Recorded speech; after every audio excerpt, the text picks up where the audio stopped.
가끔은요, 책 한 권이 거대한 제국이 그토록 숨기려고 애썼던 진실을 세상에 드러내기도 합니다. 오늘 우리가 함께 살펴볼 이야기가 바로 그런 책에 대한 이야기, 그리고 그 책이 담고 있는 단 하루에 대한 이야기입니다. 이 하루가 도대체 어떻게 세상을 뒤흔들었는지 지금부터 같이 한번 들어가 보시죠. 화면에 보이는 이 숫자 3653. 이게 뭘 의미하는 숫자 같으세요? 바로 10년이라는 형기에 윤년 때문에 추가된 사흘을 더한 숫자입니다.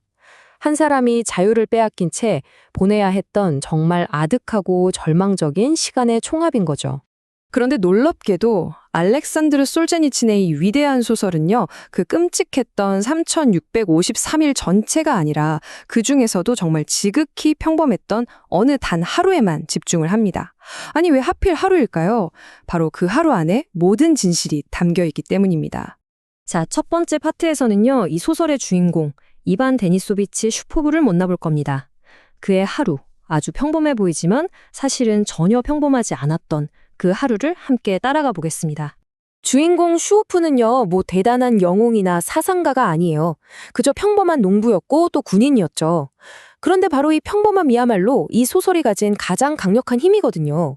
왜냐하면 그의 이야기는 어떤 특별한 사람의 비극이 아니라 그 시대에 살았다면 우리 중 누구라도 겪을 수 있었던 현실이라는 걸 아주 생생하게 보여주니까요.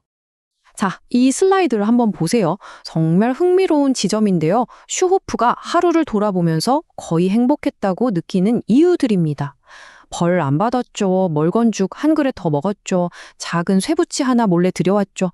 바로 이런 지극히 사소한 승리들이 행복의 조건이 된다는 것 자체가 그 비인간적인 환경이 얼마나 끔찍한지를 역설적으로 보여주는 겁니다. 정말 대단한 문학적 장치죠. 그럼 이제 좀 다른 얘기를 해볼까요? 이 이야기가 어떻게 이렇게까지 현실적일 수 있었을까요? 그건 바로 작가 자신의 경험과 아주 직접적으로 연결되어 있기 때문입니다. 허구와 현실이 어떻게 만나는지 한번 살펴보시죠. 핵심은 바로 이겁니다. 소설 속 인물 슈오프는 허구의 인물이지만 그가 겪는 부조리함과 고통은 작가 솔제니친이 직접 겪었던 바로 그 현실이었던 거죠.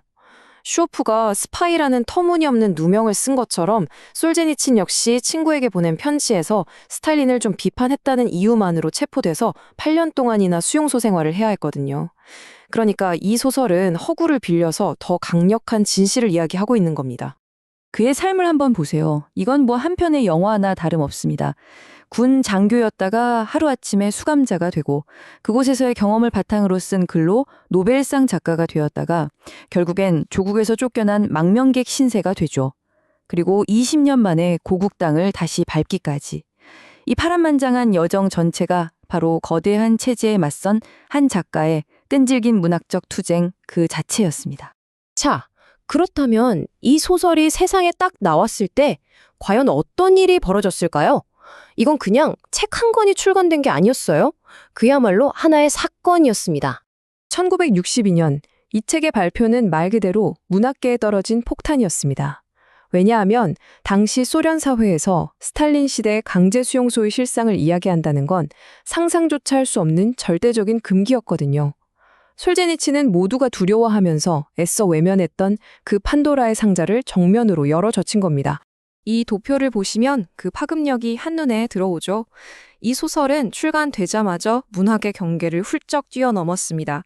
수백만 명의 목소리를 대신해서 독재의 실상을 고발한 거대한 정치적 사건이었고요. 톨스토이와 도스토옙스키의 뒤를 잇는 문학적 센세이션이었으며 또 철저하게 숨겨졌던 역사의 한 페이지를 세상에 드러낸 역사적 폭로이기도 했습니다. 이번 파트에서는 솔제니친이 평생을 바쳐서 지켜온 신념, 바로 저항으로서의 문학에 대한 그의 철학을 들여다볼게요. 그에게 글을 쓴다는 건 대체 어떤 의미였을까요? 여러분은 어떻게 생각하세요?